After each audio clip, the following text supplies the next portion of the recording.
என் தேவன் எனக்காய் ஏதாகிலும் செய்திடுவார் என்றாகிலும் என்னை மறந்தது உண்டா? சின்ன காரியம்தான். யோனத்தான் யுத்தத்துக்கு போகிறார். தன்னுடைய வேலைக்காரனை கூட்டிட்டு யுத்தத்துக்கு போறார். 2 பேர் தான் யுத்தத்துக்கு.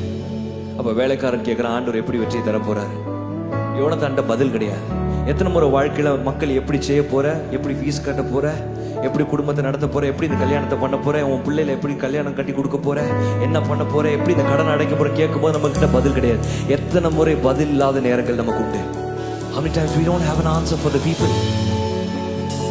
யோனத்தானுக்கும் அதே நேரத்தில் பதில் இல்லை. நம்ம கிட்ட 10,000 பேர் இருக்கிறான், 20,000 பேர் இருக்கான்னு சொல்றதுக்கு ஆள் கிடையாது. அப்ப யோனத்தானுடைய விசுவாசத்தை தான் ஆண்டவர் பரிசுத்தாவி எனக்கு உணர்த்தி இந்த காரியத்தை எழுத வைத்தார். ஆண்டவர் எப்படி வெற்றி தருவார்னு நீ கேட்கறதுக்கு நியாயமான கேள்வி பதில் இல்லை. யாரை வைத்து தருவார் பதில் இல்லை.